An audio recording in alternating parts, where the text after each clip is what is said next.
In this test, you will hear a number of different recordings, and you will have to answer questions on what you hear.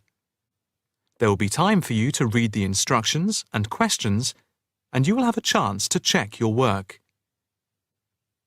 In the IELTS listening test, the recordings will be played once only. The test is in 4 sections. At the end of the test, you will have 10 minutes to transfer your answers to an answer sheet. Now turn to Section 1.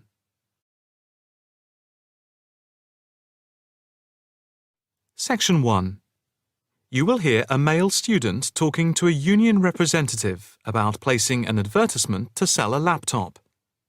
First, you have some time to look at questions 1 to 5.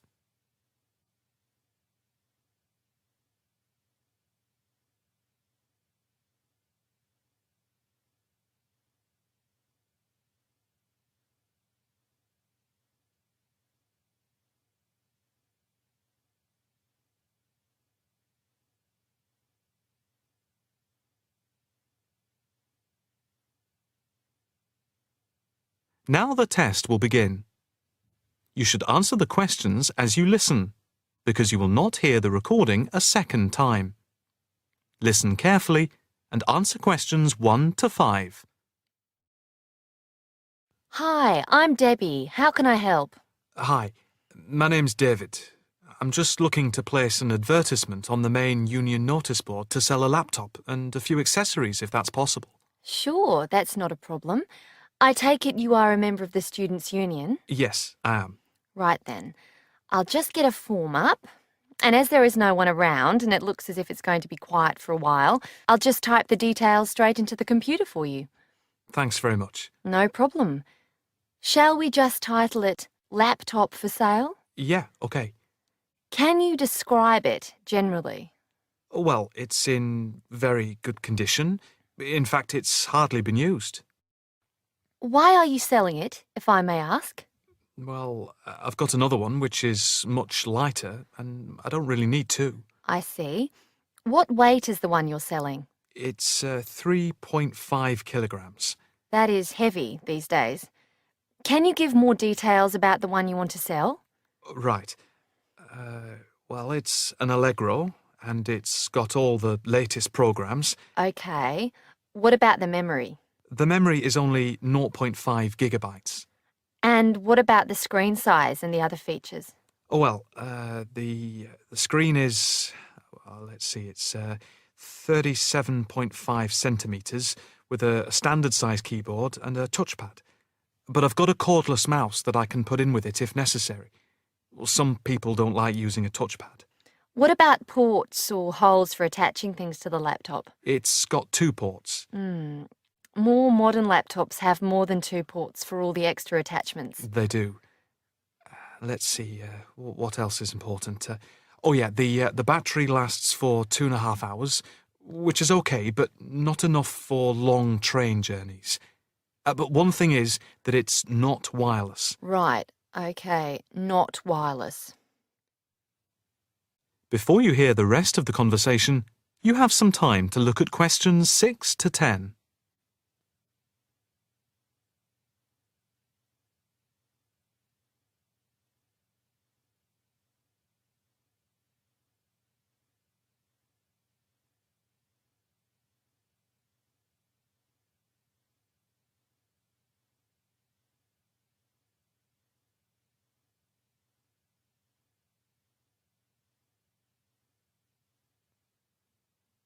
Now listen and answer questions 6 to 10.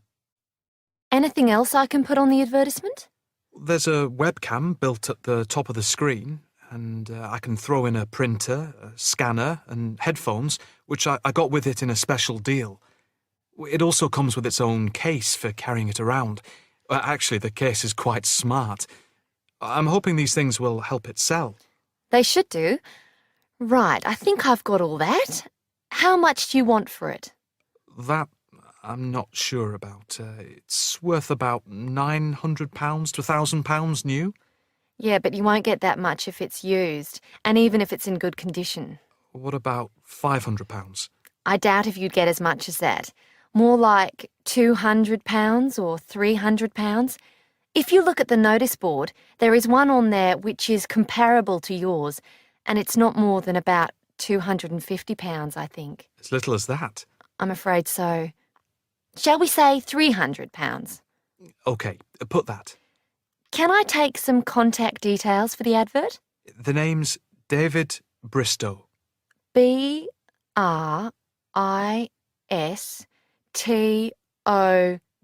Yes, that's it. And a mobile or email? Both, if you want.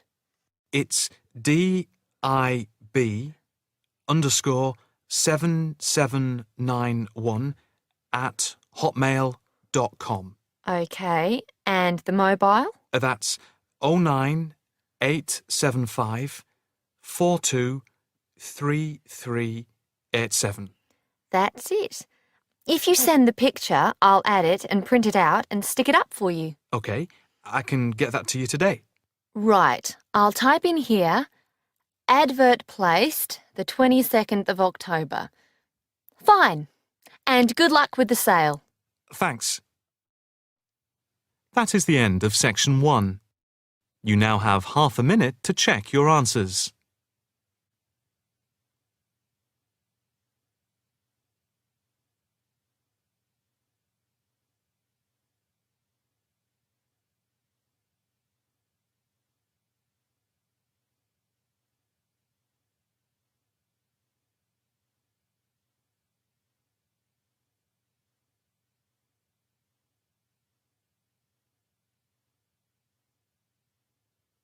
Now turn to section 2.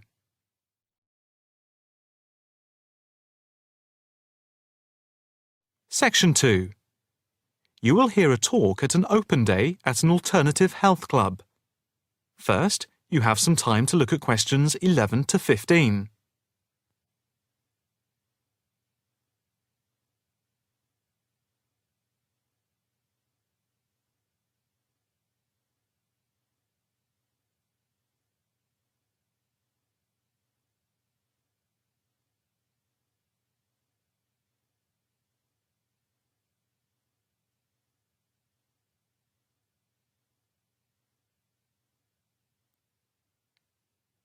Now listen carefully and answer questions 11 to 15.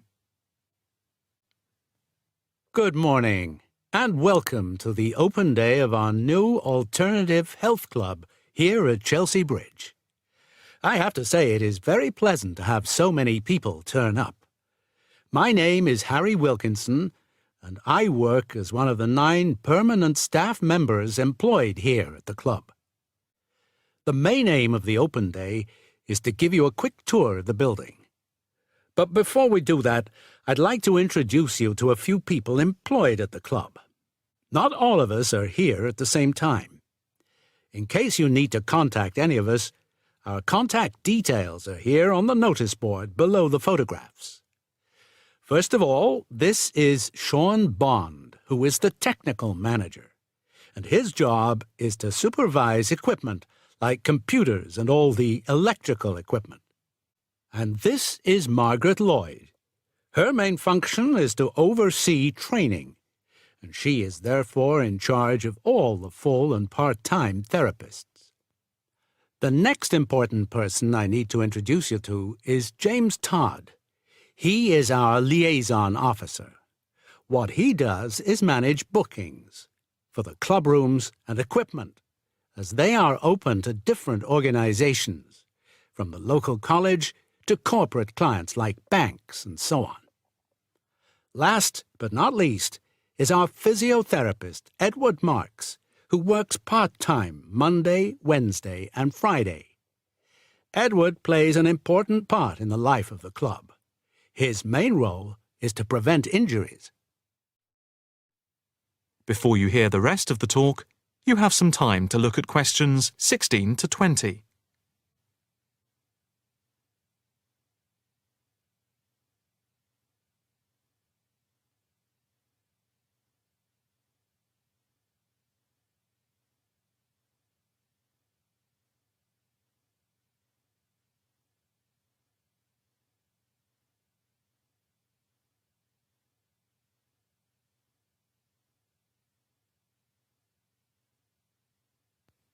Now listen carefully and answer questions 16 to 20.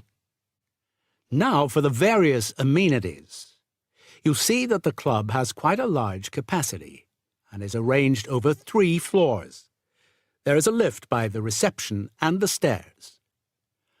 On the ground floor there are 2 large halls which are used for yoga, tai chi, Pilates, and dance and fitness classes for different age groups, with a shop and cafeteria over here. On the first floor we have a full range of fitness machines, which are available in the large central hall, around which there are various offices. The changing rooms are also on this floor. On the second floor there is a series of small therapy rooms with waiting areas for clients. These may be booked by individual therapists. There are also 3 classrooms, which are used for teacher training and group therapy classes. We have a very extensive therapy training program accredited to the University of Manwich, with training in counselling, for which we have 3 programs at the moment. As regards the various types of yoga, acupuncture and the Alexander technique, there are currently 9 different training classes going on. Information about the training can be obtained from the brochure, which you can pick up at reception and from the club website.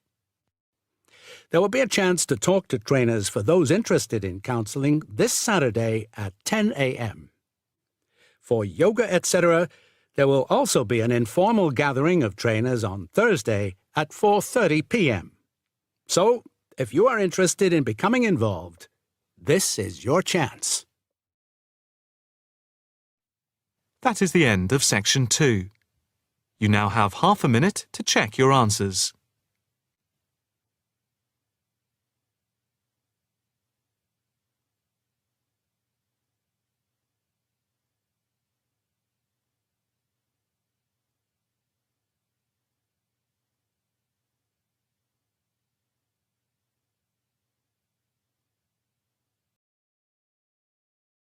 Section 3.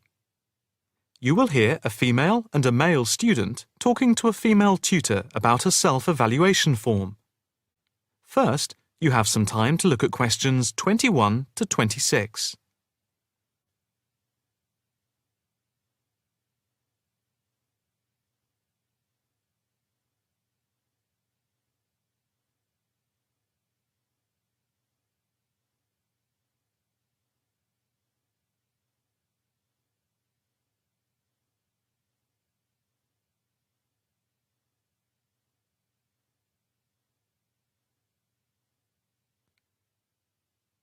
Now listen carefully and answer questions 21 to 26.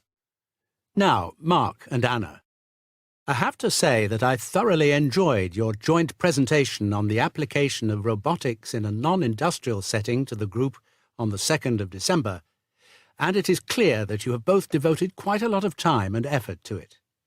Have you had a chance to fill in the self-evaluation form for the session? Yeah, we have. So, Mark, what do you think overall? Well, generally I felt the presentation worked very well. In fact, we seemed to hold the attention of the others throughout. And the pace of delivery was fairly even, as were the range of activities we organised. I agree with Mark, but I'm not sure we were comprehensive or academic enough.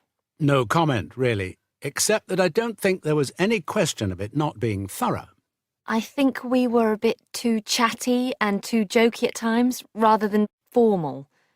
OK, what do you think were the best areas? And which do you think can be improved on? Well, everything could have been improved on. I felt very good about the handouts. We'd spent a lot of time putting them together. They had a very professional appearance as we bound them into a booklet. To me, the handouts were the best part, as we had a very extensive bibliography and the booklet seemed to go down well.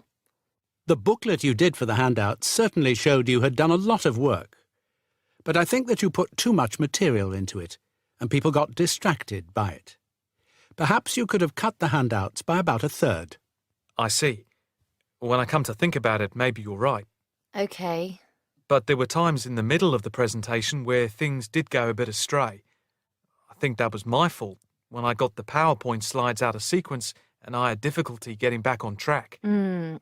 I also think we rated our technical ability too highly, especially when operating under pressure.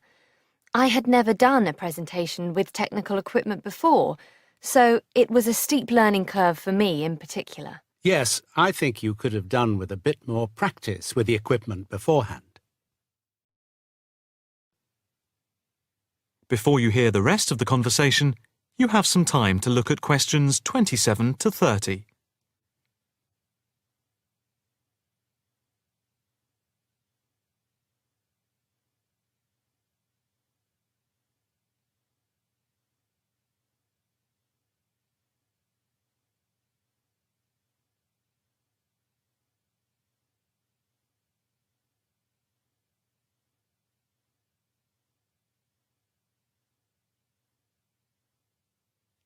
Now listen carefully and answer questions 27 to 30. What about the next item on the feedback form? The aims and objectives. I think they were very focused, and we followed them through well, I think. We wanted to show how Europe was lagging behind other areas of the world. Yeah, I think they were clearly set out. Yes, agreed. No comment there. The diagrams and charts were appropriate. Yes, I have put that too. They did work well in helping to illustrate and break up the presentation by cutting down on the number of words and text on the screen. What about delivery? Well, I think our performance was average. It was difficult to coordinate speaking and presenting the material at the same time. I was quite self-conscious of what I was doing. It was down to a lack of experience. Unfortunately, both of you had the habit of standing in front of the projector, so you kept blocking the image on the screen. To me, this is the area that requires the most improvement.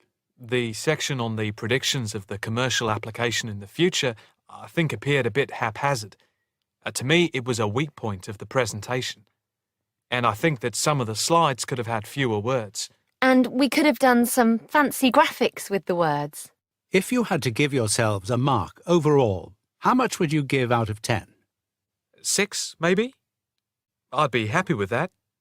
Though bits were probably nearer a 7. So I'd say a 6. Anna, what do you think? I think for me it's perhaps a 7. OK. Did you find the task and the evaluation useful? I think... That is the end of section 3. You now have half a minute to check your answers.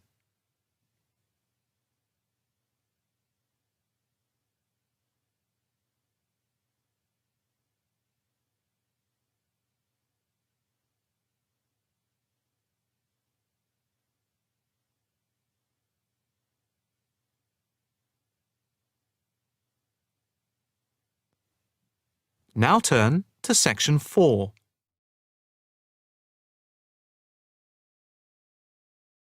Section 4. You will hear a talk on local businesses at a university business centre. First, you have some time to look at questions 31 to 40.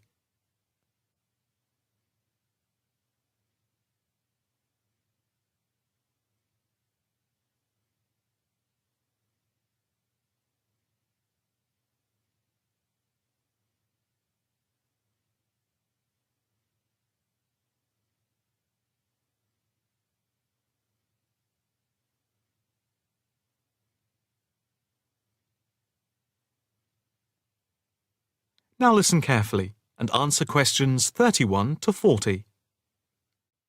The subject of this evening's talk at the North Bank Business Centre is local businesses in the area surrounding the university and the benefit they bring to the employment prospects of people in the local area, especially young people at the beginning of their career. We established the centre in response to approaches from several business people in the area who had wanted to start up new businesses but who had not managed to find any help locally and did not know where to turn. Moreover, they had all, without exception, come up against enormous bureaucratic obstacles. We therefore invited them in as a group to meet the members of the department and the students. Stemming from that is the centre, which now focuses mainly, but not exclusively, on business startups. Just after the centre was set up, snapshot research conducted by the department over the telephone gave some startling results.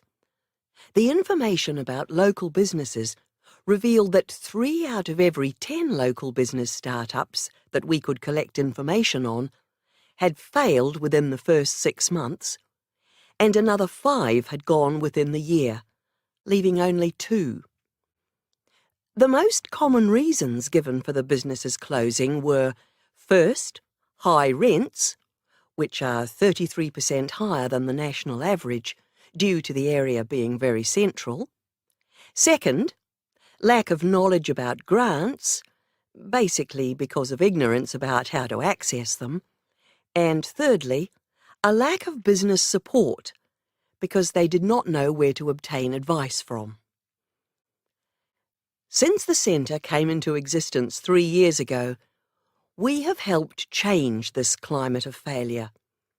The current statistics show a remarkable turnaround in the fortunes of local businesses. And now, after a year, only 2 businesses close out of every 10, compared to 8 before the centre was set up.